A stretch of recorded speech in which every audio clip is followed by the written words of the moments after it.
ગોપ ગોપેશ્વર છે, પ્રેમ પ્રેમેશ્વર છે, યોગ યોગેશ્વર છે, રાજ રાધેશ્વર છે અને નંદ નંદેશ્વર છે. તેનો શ્યામલ કોમલ રંગ, તેના વાસણડીનું એ વસીકરણ, એ ગીતાનો ગાનારો, સુદર્શન ચક્રને હાથમાં ધરનારો કૃષ્ણ છે ને એ કોઈ કાલ્પનિક પાત્ર નથી. એ તો હાજરા હજુર ઠાકોરજી છે. જેને જેને કૃષ્ણની સાથે સુરતા સાધી છે, તમામ તેમના કાર્યો હંમેશને માટે પાર પડ્યા છે. કૃષ્ણ છે ને આ જગતની અંદરનો સૌથી મોટામાં મોટો એવો કિંમતી ખજાનો છે. એ સહજ હાથ ન લાગે. કૃષ્ણને પામવો હોય ને તો આપણી તમામ ઈચ્છાઓનો અગ્નિ સંસ્કાર કરવો પડે, આપણા અહંકારને ઉગાડવો પડે, આપણા દિલના દંભને દૂર કરવો પડે, આપણી તમામ મનની મુરાદ છે ને એને મારવી પડે, ત્યારે કૃષ્ણ. અને કેવો પ્રેમથી સંપર્ક કરો ના કૃષ્ણનો તો તુલસી પત્રથી પણ તોડાઈ જાય એવો હળવો બની જાય. અને અહંકારથી જો એની સામે જાઓ ને તો ટચલી આંગળીએ ગિરિરાજ પર્વત ઉપાડી શકે એટલો વજનદાર એ થઈ જાય. કૃષ્ણને પામવો હોય ને તો બસ સહજતા જોઈએ. કારણ કે કૃષ્ણ તો કણ કણને ક્ષણ ક્ષણની અંદર છે, પરંતુ કૃષ્ણને જોઈ શકે તેવી આંખોની પવિત્રતા ક્યાં આપણી પાસે છે? કૃષ્ણને અનુભવી શકે તેવો હૃદયનો ભાવ ક્યાં આપણી પાસે છે? એટલે તો એ કૃષ્ણ દેખાતો નથી કે અનુભવાતો નથી. બાકી કૃષ્ણને પામવો હોય ને તો સાચા કૃષ્ણ ભક્ત તરીકે એક જ વિનંતી કરવાની કે હે કૃષ્ણ, જ્યાં અમારું હૃદય છે ને ત્યાં હંમેશા તારા નામનો રણકાર થવો જોઈએ, અને જ્યાં તારા ચરણ છે ને ત્યાં હે કૃષ્ણ અમારું હૃદય રહેવું જોઈએ. બસ આ તો આટલું જ આપજે, આ તો આ જ આપજે.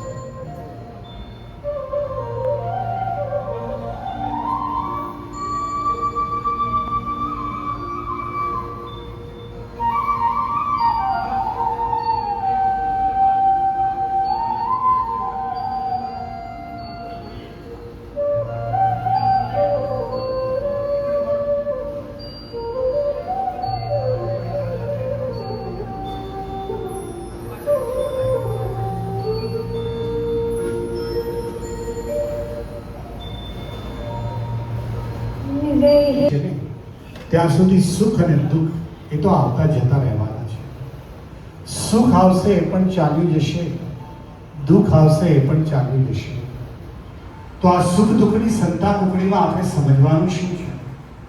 શ્રીમદ ભગવદ્ ગીતાના બીજા અધ્યાયમાં ભગવાન શ્રી કૃષ્ણે જે સ્થિત પ્રજ્ઞતાનો યોગ કહ્યો ને, બસ એને આપણે જાણવાનું છે. મનથી અનુકૂળ પરિસ્થિતિનું સર્જન થાય ને જીવનમાં સુખ આવે ને તો સમજી લેવાનું કે ઠાકોરજીની આપણા પર કૃપા થઈ છે. અને મનથી વિપરીત પરિસ્થિતિનું સર્જન થાય અને દુઃખ આવે ને તો સમજી લેવાનું કે ઠાકોરજીની ઈચ્છા છે. ઠાકોરજી આપણને વધુ બળકટ, વધુ બલિષ્ઠ બનાવવા માંગે છે. કારણ કે એક વાત હંમેશા ધ્યાનમાં રાખવાની કે આ સંસારમાં જે પણ વિના બને છે, જે પણ ઘટના ઘટે છે ને એ ઠાકોરજીની કૃપા, લીલા અને પ્રેરણા પ્રમાણે થાય છે.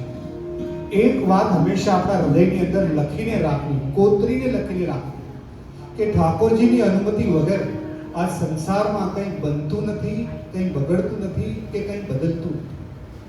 ઠાકોરજીની કૃપાને, કરુણાને માપવા માટે આપણી બુદ્ધિની ફૂટપટ્ટી છે ને બહુ નાની પડે. એની કૃપા કરુણા આપણે માપી ન શકીએ. બસ આપણે તો હંમેશા એમના તરફ નિશ્રા ભાવથી, સેવા ભાવમાં જોડાઈ જવું જોઈએ. જો આટલું કરશું ને તો પ્રભાતના પહોરે જ્યારે જ્યારે આપણી આંખ ખુલશે ને ત્યારે ત્યારે આપણને આપણા ઠાકોરજીના જ દર્શન થશે. એ ઠાકોરજીની સન્મુખ જ આપણે હંમેશા રહીશું. અને આ બ્રહ્માંડની અંદરના સૌથી પહેલા વૈષ્ણવ છે ભગવાન શંકર, જે મૃત્યુના અધિપતિ દેવતા હોવાથી ઋગ્વેદમાં પણ લખાણું છે યૌમ ત્રંબકમ યજામહે સુગંધિ પુષ્ટિવર્ધનમ નાગેન્દ્રહારાય ત્રિલોચનાય ભસ્માંગરાય મહેશ્વરાય નિત્યાય શુદ્ધાય દિગંબરાય તસ્મે નકારાય નમઃ શિવાય.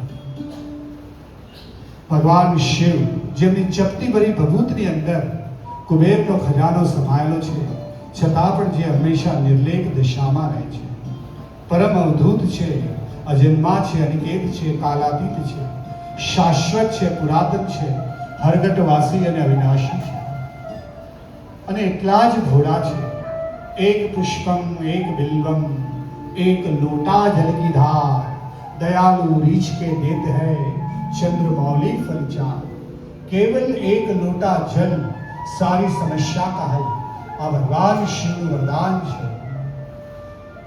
અકાલ મૃત્યુ હરણમ સર્વ વ્યાધિ વિનાશનમ. જેમના સ્મરણ માત્રથી તમામ વ્યાધિ છે એ દૂર થઈ જાય છે, એવા ભગવાન શિવ જે છે એના માટે શાસ્ત્રોએ પણ યશોગાન કરતા કહ્યું છે કે નમે મૃત્યુ શંકા નમે જાતિ ભેદા, પિતામેવ નેમેવ માતાના જન્મા, અહમ ભોજનમ મેવ ભોજ્યમ ન ભૂતા, ચિદાનંદ રૂપમ શિવોહમ શિવ. એ ભગવાન શિવની સમક્ષ તમામ શિવ ભક્તો હંમેશા સ્તુતિગાન કરતા હાથ જોડી શ્રદ્ધાનો ભાવ હૃદયમાં રાખી અને ભગવાનને વિનંતી કરે છે કે હે પ્રભુ, અમારા ભવબંધનને કાપજો, દયા કરજો, કૃપા કરજો અને દર્શન તમારા અમને આપો.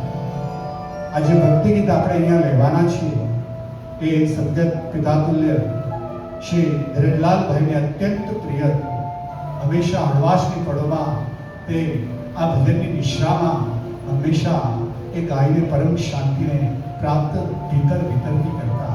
આવો તેમની એ શ્રદ્ધાને વંદન કરી અને આ પ્રાર્થના સભામાં એ સ્તવનને ભજનને આપણે સ્થાન આપીએ.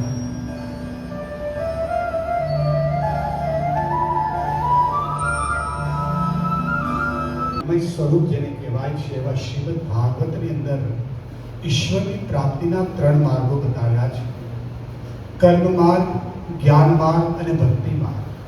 આ ત્રણેય માર્ગમાં ભક્તિ માર્ગ છે એ ખૂબ જ સહજ છે, સહેલો છે અને એટલો જ સુલભ છે. ભક્તિ તો છે ને મુક્તિ કરતા પણ શ્રેષ્ઠ છે. આ કેવળ કહેવા પૂરતું નથી, શાસ્ત્રોમાં પ્રમાણ છે. સંતોએ કહ્યું છે કે અર્થ અને ધર્મ અને કામ રુચિ ગતિન ક્ષમ નિર્વાણ, જન્મ જન્મ રતિ ઠાકોરજી પદ યહ વરદાન યા. ઠાકોરજીના ચરણની રતિ મળે અમને, ત્યાં અમને પ્રેમ મળે, ત્યાં અમારી શ્રદ્ધા પ્રગટે. બસ એવું વરદાન હંમેશા પ્રભુ અમને આપે. સ્વયં કૃષ્ણ ભક્ત નરસિંહ મહેતાએ પણ એટલે જ ગાયું કે હરિના જન તો મુક્તિ ન માંગે, માંગે જન્મ જન્મ અવતાર રે. નિત લીલા નિત દર્શન ઉત્સવ નિરખવા નંદકુમાર. આ ભક્તિ છે ને એ આ ઉનીનું અમૃત છે, આ ભૂમિની ભગીરથી છે, આ વસુંધરાનો વૈભવ છે. અને એટલા જ માટે ભક્તિ જો આપણે કરીએ ને ભક્તિ ભોજનમાં મળે ને તો ભોજન પ્રસાદ થઈ જાય છે. એ ભક્તિ પ્રવાસમાં મળે તો પ્રવાસ યાત્રા થઈ જાય છે. ભક્તિ શબ્દમાં ઉતરે તો શબ્દ શ્લોક થઈ જાય છે. ભક્તિ વિનંતીમાં ઉતરે તો વિનંતી પ્રાર્થના થઈ જાય છે. અને એટલે જ સાચો ભક્ત છે ને એ હંમેશા પ્રભુને એ જ કહે છે કે મને મેવા મળે કે ના મળે, મારે તો તમારી સેવા કરવી છે. હે ઠાકોરજી, મને મુક્તિ મળે કે ના મળે, મારે તો કેવળ તમારી ભક્તિ કરવી છે.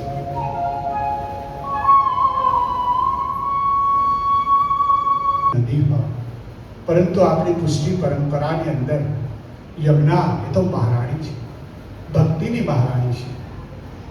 પુષ્ટિ પ્રણેતા શ્રી વલ્લભાચાર્યજીએ ફરમાવ્યું છે કે સૃષ્ટિની અંદર જેટલા પણ તત્વો છે એના 3 પ્રકાર છે: ભૌતિક, અધિભૌતિક અને આધ્યાત્મિક.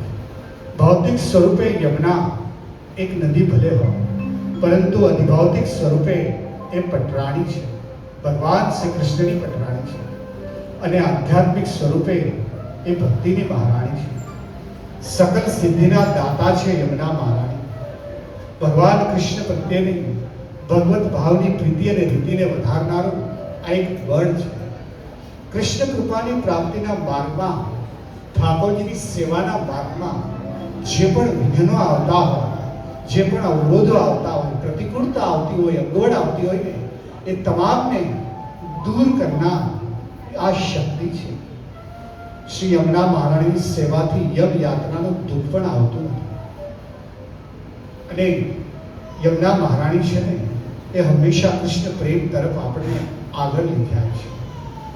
કહેવાય છે કે પુષ્ટિ પ્રણેતા શ્રી મહાપ્રભુજીએ 16 ગ્રંથની જે રચના કરીને એમાં સૌથી પહેલી રચના તેઓએ યમનાષ્ટકની કરી. આપશ્રીની ઉંમર કેવળ 13 વર્ષની હતી ત્યારે યમનાષ્ટકની રચના કરી. વિક્રમ સંવત 1549 શ્રાવણ સુદ ત્રીજના દિવસે કેવળ 13 વર્ષની વયે આપશ્રીએ યમનાષ્ટકની રચના કરી. આપણા વૈષ્ણવ સંપ્રદાયમાં 41 યમનાષ્ટકના પાઠ કરવાનું મહત્વ છે. પરંતુ ખરું જોવા જઈએ ને તો ભક્તિના 2 પ્રકાર છે. એક છે દ્રવ્ય ભક્તિ અને એક છે ભાવ ભક્તિ. વૈષ્ણવ સંપ્રદાયની વાત કરીને તો કદાચ કહી શકીએ કે એક છે તનુજા ભક્તિ અને બીજી જે ભક્તિ છે એ માનસી ભક્તિ. મનથી ભક્તિ થાય ને એ વધારે પ્રબળ હોય. તનથી ભક્તિ થાય એ સ્વીકાર્ય છે, પરંતુ તનથી ભક્તિ કરતા કરતા જ્યારે એમાં ભાવ ભળે ને ત્યારે એ ભક્તિનો આનંદ પ્રભુ સુધી પહોંચે છે.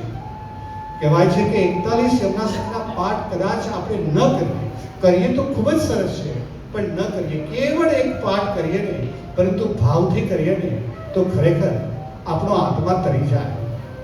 આવા વખતે યાદ આવે પરમ ભગવતીય કિશોરીબાઈ, યમુના મહારાણીના એ પરમ ભક્ત હતા. કેવળ એક જ તરંગ ભુજ કંકણમ પ્રગટ મુક્તિકા વાળુકા સતત ને અવિરત તેનું સ્મરણ કર્યું અને પરમ પદને તેઓ પામી ગયા. બસ એ જ આ યમુના મહારાણીની કૃપા છે. આવો યમુના મહારાણીની કૃપા આપણે પણ મેળવીએ. સંપ્રદાયના અધિષ્ઠાતા શ્રી મહાપ્રભુજીએ આપણને ફરમાવ્યું છે કે સતત ને અવિરત ઠાકોરજીનું સ્મરણ હંમેશા જીવ દ્વારા કરતું રહેવું જોઈએ. કારણ કે ઠાકોરજી છે ને એ સર્વ સમર્થ છે, સર્વજ્ઞ છે, સર્વત્ર છે અને એટલે જ કરતો મકરતો મન્યથા કરતો ઠાકોરજી માટે કહેવાયું છે. ઠાકોરજી તો અત્ર તત્ર સર્વત્ર છે, પરંતુ એક વખત શ્રી નારદ મુનિએ નારાયણને પૂછ્યું કે પ્રભુ, આપ અત્ર તત્ર સર્વત્ર હોવા છતાં પણ આપ સ્વયંને સૌથી વધારે ક્યાં રહેવું ગમે છે? ત્યારે પ્રભુ બોલ્યા છે કે નારદ, નાહમ વાંસામી વૈકુંઠે યોગીના હૃદય છે, મદ ભક્તા જત્ર ગાયંતી તત્ર તિષ્ઠામિ નારદ. હે નારદ, સાચું કહું તો વૈકુંઠ ધામમાં મને રહેવું ગમતું નથી. મોટા મોટા યોગીઓના હૃદયની અંદર પણ સ્થાન લેવું મને ગમતું નથી, પરંતુ જ્યાં મારો ભક્ત મારા નામનું સ્મરણ કરે છે ને એના કોમળ કોમળ હૃદયની અંદર મને હંમેશા રહેવું ગમે છે. ऐसे प्रभु को क्यों विसारिए जाकी कृपा अपार કે પલ પલ મેં રટતે રહો શ્રી વલ્લભ નામ વિચાર. બસ આ વલ્લભનું નામ સતત ને અવિરત આપણે લઈએ, કારણ કે શ્રી મહાપ્રભુજી તો ત્યાં સુધી કહ્યું છે કે ગાયના શિંગડાની ટોચ પર રાઈનો દાણો જેટલા સમય ટકે તેટલા સમય પૂરતું પણ ઠાકોરજીના નામનું વિસ્મરણ ન થવું જોઈએ. બસ એ જ ઠાકોરજીનું નામ આપણે હંમેશા અંતકરણથી લેવાનું છે. એ જ ઠાકોરજીને હંમેશા હૃદયની અંદર હંમેશને માટે આપણે આપણા બનાવવાના છે. ધીરજલાલ એક સત્કર્મ અને સેવા ધર્મનું ઉજળું રૂપ હતા. કર્મ શ્રેષ્ઠ હતા અને એટલા જ કર્તવ્ય નિષ્ઠ હતા. સમર્પણનો ભાવ અને પરોપકારનો ભાવ હંમેશા હૃદયની અંદર તેઓએ ઉછળ્યો હતો. પારંપરિક તમામ કુટુંબ કર્તવ્યોની પરિપૂર્ણતા ખૂબ સુંદર રીતે કરી. સાથે સાથે ઈશ્વર પ્રત્યેનો ભક્તિભાવ પણ એટલો જ હંમેશા તેઓએ જાળવી રાખ્યો હતો. શરૂઆતની પરિસ્થિતિ ઘરની હતી ને એક મધ્યમ કક્ષાની હતી. સ્વયં પોતે એકાઉન્ટિંગનું કામ કરતા હતા, પરંતુ હૃદયથી એક ઈચ્છા હતી કે પોતાના એક દીકરાને બે દીકરીને ખૂબ જ ભણાવવા, ખૂબ જ આગળ લઈ જવા અને ખૂબ જ સારામાં સારા સંસ્કારો આપવા. પોતાના પ્રયાસોમાં નીતિવાન હતા એટલે જ સફળ થયા. તેમના મોટા સપુત્ર ડૉક્ટર મુકેશભાઈ ને પ્રગતિમાં રાખી સારામાં સારું અધ્યયન કરાવીને તેઓએ ડૉક્ટર તરીકેની કેડી કંડારી. દીકરી સ્મિતાબેન, પ્રવીણાબેનને પણ સારામાં સારા અભ્યાસક્રમે આગળ લઈ આવી. આ સાથે કદાચ ન વિસરાય એવી એક વ્યક્તિ અને હસ્તી એટલે માતુશ્રી માણેકબેન, સદગત પિતાતુલ્ય ધીરજભાઈના ધર્મપત્ની. આ બંનેની દ્રષ્ટિએ ખરેખર સુંદર રીતે આ 3 સંતાનોનો ઉછેર કર્યો અને ત્રણેય સંતાનોને ખૂબ જ સુંદર રીતે પોતાના સંસારમાં ગોઠવીને રાખ્યા. હંમેશા નમ્રતા અને ઉદારતા પિતા શ્રી ધીરેનલાલભાઈએ મનમાં રાખી. પ્રભુ પરાયણ સ્વભાવ હતો. પ્રભુને પ્રાર્થના કરતા ને કહેતા કે હો ભલે દુઃખ મેરું સરીખું રંજ મને ન એનો થવા દેજે, પરંતુ રંજ સરીખું દુઃખ જોઈ બીજાનું રોવાને મને બે અશ્રુ દેજે. ધૂપ બનીને સુગંધ તું લેજે મારા પરમાત્મા, રાખ બનીને મને ઉડી જવા દેજે. બળું ભલે સ્વયં પરંતુ બાળું નહીં કોઈને, કે જીવન મારું તું સુગંધિત કરજે. અને ખરેખર એક સુગંધિત જીવનનું ઉદાહરણ આપીને તેઓ ગયા. તેમના સુપુત્ર મુકેશભાઈ, ડોક્ટર મુકેશભાઈ, સ્મિતાબેન, પ્રવીણાબેને પણ છેલ્લા એમના કાળમાં 91 વર્ષની ઉંમર હતી. સ્વાસ્થ્યના હિસાબે ઘણી સેવા કરી. જમાઈઓએ, પુત્ર વધુએ પણ એટલી જ સેવામાં યોગદાન આપ્યું. અને હંમેશા ધીરેનલાલભાઈએ પ્રભુને એ જ કહ્યું કે પ્રભુ, મારું અહીંનું કામ પૂરું થાય કે ન થાય, પરંતુ એક હાથ પડશે ને તારી તો હું ચાલ્યો આવીશ તારી પાસે. કારણ કે મોત કેરા નામથી ગભરાવ તેવો હું નથી અને ડરથી વ્યવહાર ચૂકી જાવ એવો પણ હું નથી. મને ખબર છે કે તે આપ્યું છે મને આ જીવન 4 દિવસ માટે ઉધાર. જ્યારે પણ તું પાછું માંગીશ ને ત્યારે પાછું આપતા ખચકાવ તેવો પણ નથી. પરંતુ આવીશ ને પ્રભુ તારી પાસે ત્યારે નહીં હોય મારા હાથમાં સોના ચાંદી રૂપા દર દાગીના કે હીરા માણેક મોતી, પરંતુ એક હાથમાં હશે તારા પ્રત્યેનો શ્રદ્ધાનો દીપ અને બીજા હાથમાં હશે તારા પ્રત્યેની વિશાળ આકાશ જેવી આસ્થા. બસ આવીને પ્રભુ તારા એ ચરણારવિંદમાં મસ્તક મારું નમાવી અને એક વરદાન અવશ્ય માંગીશ. અને વરદાનમાં એટલું જ માંગીશ કે તું મને ભગવાન એક વરદાન આપી દે કે જ્યાં વસે છે તું એ તારા ચરણ કમળમાં તું મને સ્થાન આપી દે. વ્યાખ્યા કોઈ સંતે કરી છે કે લાગણી માગણી વગરની લાગણી, બસ એ જ ભક્તિ છે. ઈશ્વર પ્રત્યે અત્યંત લાગણી, ઠાકોરજી પ્રત્યે અત્યંત લાગણી, પરંતુ માગણી બિલકુલ નહીં. ભગવાનની પાસે ક્યારેય કશું માગવું નહીં. ઠાકોરજીને ખબર છે કે મારા ભક્તિને શેની જરૂર છે અને એ હંમેશા સહાય રૂપે ઉભા જ હોય છે. કૃષ્ણ સદા સહાયથી, કૃષ્ણ ઉભા જ હોય છે સહાયતામાં. ભગવાન શ્રી કૃષ્ણે શ્રીમદ ભગવદ્ ગીતાના 18મા અધ્યાયના 66મા શ્લોકમાં કહ્યું છે કે સર્વ ધર્મ પરિત્યજ્યતે મામેકમ શરણમ વ્રજ. તમામ તારા સંસારની જેટલી પણ મૂંઝવણો હોય ને એ બધી જ મૂકીને મારા શરણે આવી જા, તને તમામ પાપથી હું મુક્ત કરી દઈશ. સાચું પૂછીએ ને તો પ્રભુ આપણો છે ને દયાળુ છે, કૃપાળુ છે, રક્ષાળુ છે, હિતાળુ છે. ફક્ત આપણે શ્રદ્ધાળુ નથી. એક વખત આપણે શ્રદ્ધાળુ બની ગયા ને તો એ અચ્યુતમ કેશવમ અવશ્ય આપણા જીવનમાં આવશે. અચ્યુતમ કેશવમ અવશ્ય આપણા હૃદયની અંદર પધારશે.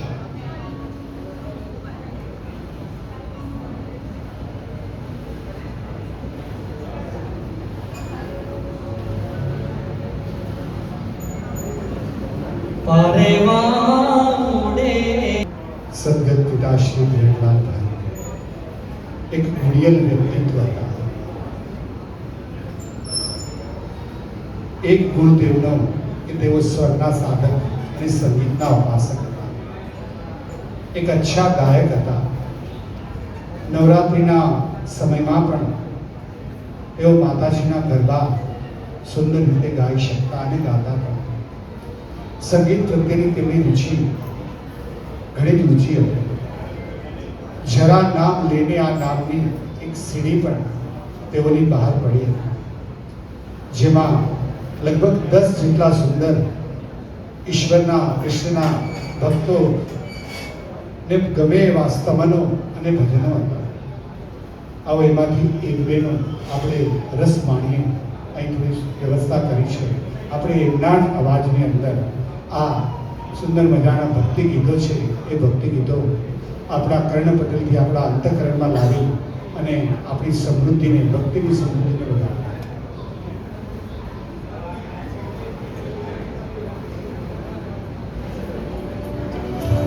કેવળ સુંદર ગીતો ગાતા જ નહીં, પરંતુ એટલી જ સુંદર રીતે અનેક ગીતોની રચના પણ તેઓએ કરી છે.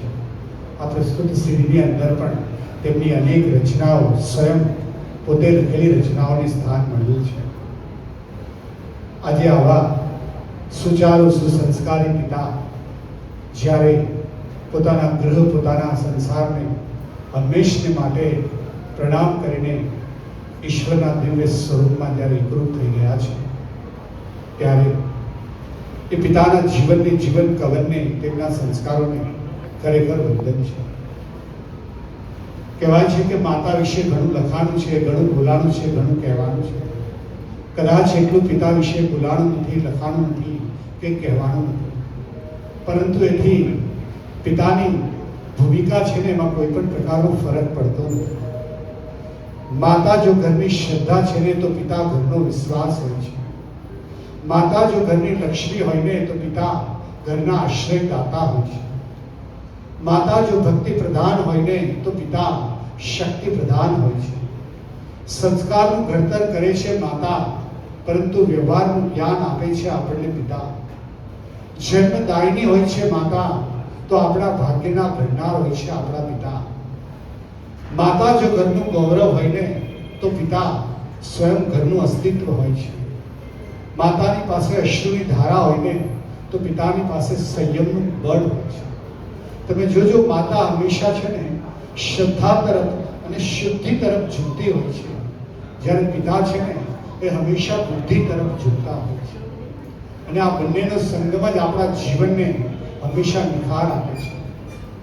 પરંતુ કહેવાય છે ને કે માતા વિશે આપણને થોડી વધારે પડતી રુચિ હોય છે. એનું કારણ છે, કારણ એ જ છે કે નાનપણથી નાના નાના મોઢામાં નાના નાના કોળિયા ખવડાવતી માતા છે ને એ 24 કલાક આપણા નજરની સામે હોય છે. જ્યારે એ જ કોળિયાની વ્યવસ્થા કરનારો આપણો પિતા છે ને એ 12 થી 15 કલાક ઘરની બહાર હોય છે. એટલે પિતાની સાથેનો સંપર્ક સેતુ છે ને એ થોડો આપણો નબળો હોય છે. માતાનું મમત્વ આપણે ઝટ નજરે ચડે છે, પરંતુ પિતાનો અદૃશ્ય વાલ છે ને એને આપણે સહજ રીતે જોઈ શકતા નથી. માતાની વાત્સલ્ય વિતરતી ગોદ હંમેશા આપણા માટે તૈયાર હોય છે, પરંતુ પિતાનું હૃદય અને હૃદયની અંદર રહેલો અમૃતનો ભાવ છે ને એને આપણે ઝટ કરી નથી શકતા. કહેવાય છે કે દેવકી અને યશોદાના વખાણ આખું જગત કરે છે, પરંતુ એ આઠમની મેઘલી રાત્રે નાના ટોપલાની અંદર નાના બાળ ગોપાલને લઈ અને જેઓ મથુરાથી ગોકુળ યમુના નદીને ચીરીને જાય છે ને પિતા, એવા વાસુદેવને આપણે ન ભૂલવા જોઈએ. કૌશલ્યા માતા પ્રણામ છે, પરંતુ રામ રામ કહીને પોતાના પુત્રનું નામ લઈને પોતાના શરીરમાંથી જે આત્માને ખેંચી કાઢ્યો છે એ સમ્રાટ દશરથને પણ આપણે ન ભૂલવા જોઈએ, કારણ કે એ પણ આદર્શ પિતા હતા. અને એવા જ આદર્શ પિતા એટલે ધીરજલાલ. ત્રણે સંતાનોને સ્નેહ, સદગુણની, સત્કર્મની જેઓએ હંમેશા દેણ આપી અને એ પોતાના સંતાનોને હંમેશા એક ઉચ્ચ કક્ષાએ લઈ ગયા. આવો એ પિતાના જીવન કવનને વંદન કરી અને પિતૃભક્તિનો આ ગીત છે એમની આત્મજ્યોતિ સુધી આપણે પહોંચાડવાનો એક નમ્ર પ્રયાસ કરીએ. જેમને સત્કર્મો અને સુસંસ્કારોની એક સિદોરી પોતાના સંતાનોને આપી અને સંતાનને એ સંસ્કારોને સવાયા કર્યા. એમાંના એક ડૉક્ટર મુકેશભાઈ, સદગતના સંતાન. આવો એમના પિતાને શ્રદ્ધાંજલિના સુમન અહીં અર્પણ કરે છે. વિનંતી કરું છું ડૉક્ટર મુકેશભાઈને તેઓ વધારીને શ્રદ્ધાંજલિના સુમન અર્પણ કરશે.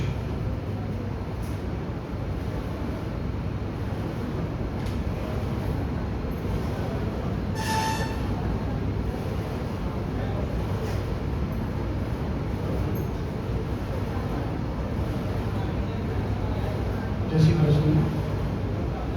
અહીં ઉપસ્થિત બધા જ વડીલો અને મિત્રો, સૌપ્રથમ તો આપનો ખૂબ ખૂબ આભાર કે આપણે અમૂલ્ય સમય કાઢીને આજે અમારા પિતાશ્રીને શ્રદ્ધાંજલિ આપવા માટે તમે હાજર છો અને અમારા અને અમારા પરિવારના દુઃખમાં સહભાગી થયા છો. તે બદલ આપનો ખૂબ ખૂબ આભાર. પિતાજી વિશે 2-3 લાઈન કહેવા માગું છું. પણ એના પહેલાં આજે શ્રદ્ધાસુમન મારા પાસે આવ્યા છે, ખાલી વાંચીને બતાવ્યું. એક શ્રી વિઠ્ઠલદાસ શ્રી મહેન્દ્ર વિઠ્ઠલદાસ શાહ નેરળ, મોડાસા એકડા દશા ખડાયતા વસ્તી પ્રત્યક્ષ સમિતિ મોડાસા, મોડાસા એકડા દશા ખડાયતા સમાજ, બાયડ વૈષ્ણવ પુષ્ટિ માર્ગીય વલ્લભ સેવા ટ્રસ્ટ, મોડાસા એકડા દશા ખડાયતા કોકણ સમાજ, શ્રી જસવંતલાલ હીરાલાલ શાહ, એમણે પણ બહુ સુંદર શ્રદ્ધાંજલિ આપી છે. સરસ લખ્યું છે. સમયના અભાવે હમણાં હું વાંચીને નહીં બતાવું, પણ બધા સમાજનો અને વ્યક્તિગત એમનો પણ ખૂબ ખૂબ આભાર. પિતા ગુમાવવાનું દુઃખ તો રહેવાનું છે, અને એ જે ખાલીપો છે તો રહેવાનો જ છે, પણ એમના આશીર્વાદ મારા અને મારા પરિવાર સાથે છે અને હંમેશા રહેશે. મારા પિતાજીએ હંમેશા સાચા માર્ગ પર ચાલવાનો એક રસ્તો બતાવ્યો કે પ્રામાણિક બનજે, ઈમાનદાર બનજે, કોઈનો એકે રૂપિયો ઉધાર રાખતો નહીં અને કોઈના સાથે ખોટું કે દગો કરતો નહીં. એમની આ જે શિખામણ કે આ જે સંસ્કાર છે એ જ હવે અમારી મૂડી છે.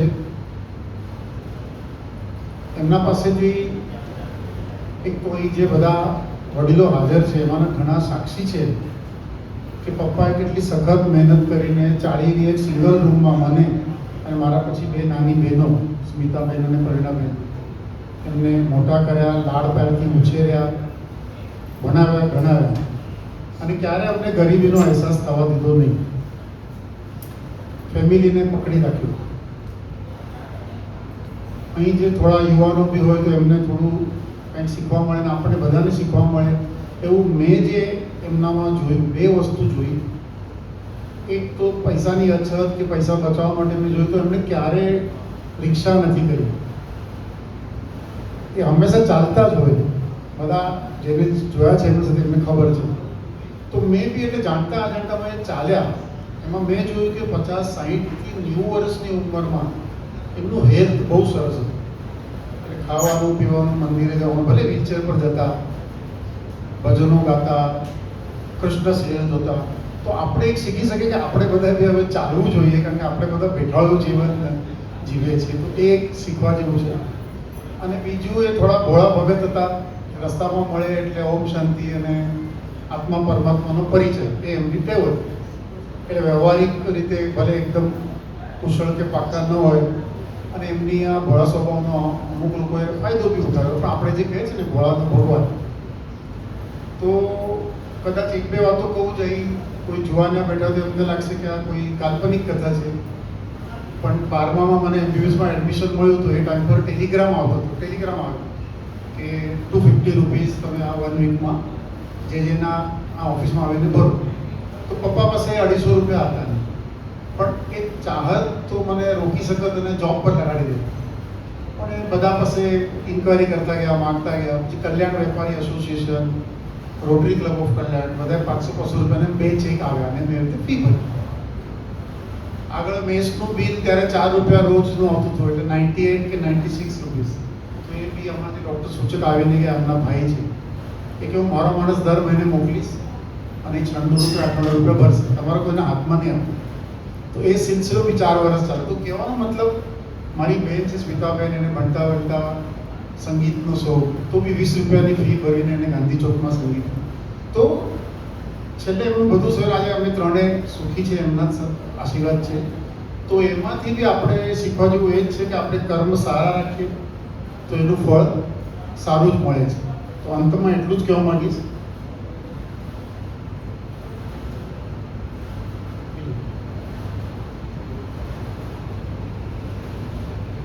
નથી આપણી મિલકત કે નથી આપણી જાગીર મને, પણ સંસ્કાર આપીને બનાવ્યો છે અમીર મને. વારસામાં રૂપિયા પૈસા ભલે ના મળ્યા પપ્પા, પણ તમારા આપેલા વિચારોએ આપી છે જાગૃતિ મને. દુનિયાની કોઈ દોલત બરોબરી નહીં કરી શકે એવા સંસ્કાર જ છે હવે, તમે આપેલા સંસ્કાર જ છે હવે મોટી મૂડી મારી. ધન્યવાદ. ફરીથી આપ સૌનો ખૂબ ખૂબ આભાર અને પ્રભુ તેમના આત્માને શાંતિ આપે એ જ અભ્યર્થના. જય શ્રી કૃષ્ણ. પૌત્ર ડૉક્ટર કસ્તુરને તેઓ શ્રદ્ધાંજલિના સુમન અર્પણ કરશે.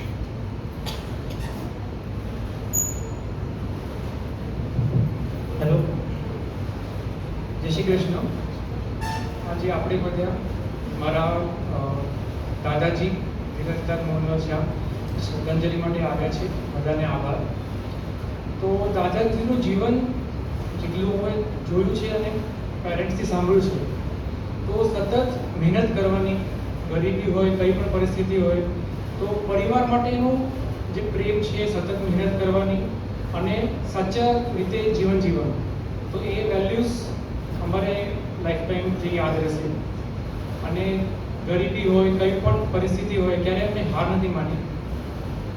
એ હવેલીથી અને બ્રહ્માકુમારીથી બહુ વર્ષો સુધી જોડાયેલા હતા. ઘરે પણ રોજ ભાગવદ્ ગીતા અને ભાગવત વાંચતા, ટીવીમાં કૃષ્ણ સિરિયલ જોતા અને વાંચનનો પણ એમને બહુ શોખ. તો પપ્પાને દર વખતે કહેવાના કે હજી ચોપડા લાવો મારા માટે. પછી ગુજરાતીમાં ચિત્રલેખાએ હરેક એનું વોલ્યુમ વાંચતા.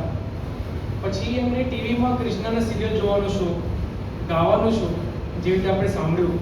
તો એમના ગીતો પણ આપણે પબ્લિશ કર્યા છે સ્પોટીફાય અને સ્ટ્રીમિંગ પ્લેટફોર્મ પર. તો ગાવાનો શોખ. અને એમને હું ક્યારે એમના સાથે બેસતો તો હું એમને ફોટો આલ્બમ દેખાડવાનો, બધાના ફોટોઝ દેખાડવાનો, તો એ જોઈને બહુ ખુશ થતા. મને એક નાની એટલે યાદો છે ઘરની, સિમ્પલ યાદો. તો ઘરે બેસતા હતા આપણા બેડરૂમમાં અને વાકીને જોતા હતા કે કોઈ મહેમાન આવ્યું, કોઈ પણ મહેમાન આવે તો એમનાથી મળતા હતા, પ્રેમેથી વાત કરતા હતા અને બધાનું યાદ રાખતા હતા. અમે કયા ગામથી આવ્યા, ક્યાંથી આવ્યા, કેમ છો. તો એક વાત મને બહુ યાદ રહેશે જીવનમાં. અને મારા સાથે એનું હજી એક મેમરી છે કે ત્યારે પણ મને જોતા તો કહેતા લાવ ચા લાવો, પછી હું જમવાનું આપું તો પૂછતા હતા પહેલાં દહીં સાગર ક્યાં છે. આવી રીતે સિમ્પલ મેમરીઝ છે, સ્વીટ મેમરીઝ છે, એ હંમેશા મને યાદ રહેશે. અને આજે આપણા વચ્ચે ભલે દાદાજી નથી, પણ એમના સંસ્કાર અને સાદગીનું જીવન તો એ આપણા સાથે હંમેશા રહેશે. અને હું ભગવાનને પ્રાર્થના કરું કે એમના આત્માને શાંતિ અને સદગતિ આપે. ઓમ શાંતિ.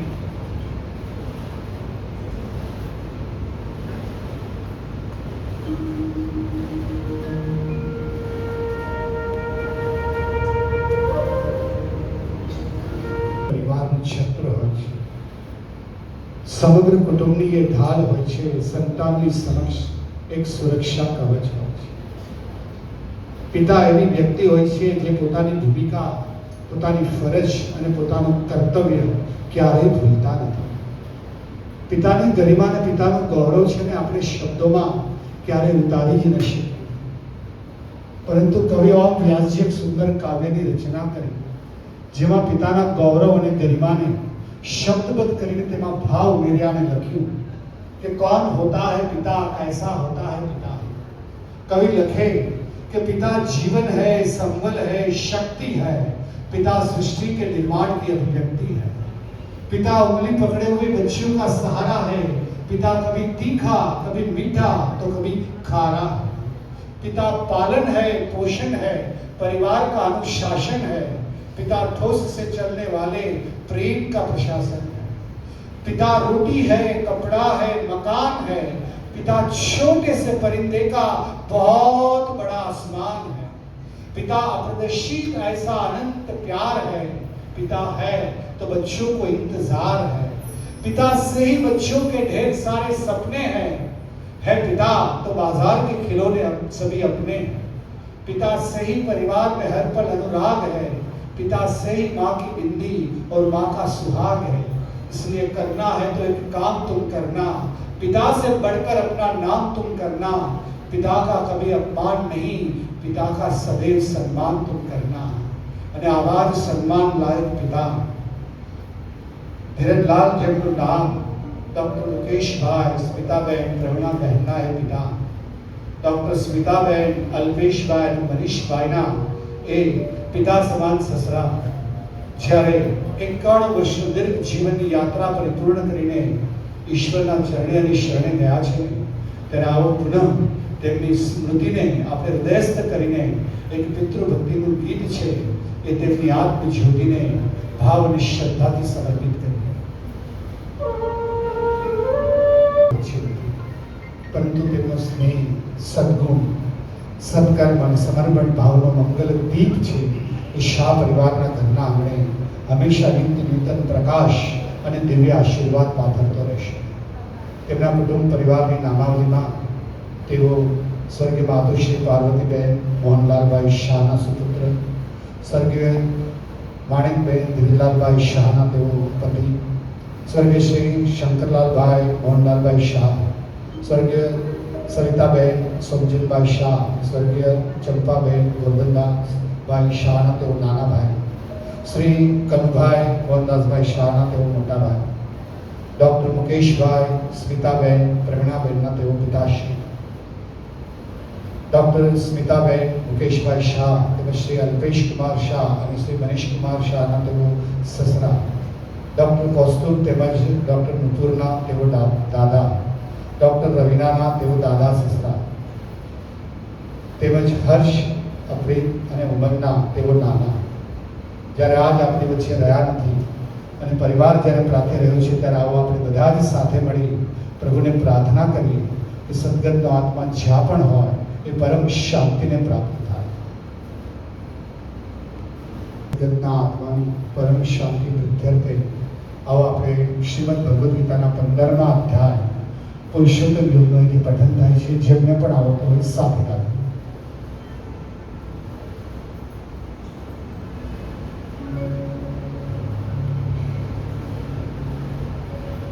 श्री भगवानुवाच ऊर्ध्वमूलमदशाख अश्वत्थं प्राहुरव्ययं छन्दांसि यस्य पर्णानि यस्तं वेद स वेदवित् अधश्चोर्ध्वप्रसृतास्तस्य शाखा गुणा प्रवृत्ता विषया प्रमाणा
अधिष्ठाय मनश्चाय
पुरुषो लोके क्षरश्चाक्षर एव च क्षरः सर्वाणि भूतानि कूटस्थोऽक्षर उच्यते उत्तमः पुरुषस्त्वन्यं परमात्मेतु नारदः यो लोकत्रयमाविश्य विभट्टव्य यदीश्वर यस्माक्षरम् अतीतोऽहम् अक्षराणां चोत्तमः अतोऽस्मि लोके वेदे च प्रथितः पुरुषोत्तमः यो मामेवमसम्मूढो जानाति पुरुषोत्तमं स सर्वविदभजति मां सर्वभावेन भारत इति गुह्यतमशास्त्रम् इदम् उक्तं मया नघम् एतत् बुद्ध्वा बुद्धिमान् स्यात् कृतकृतस्य भारत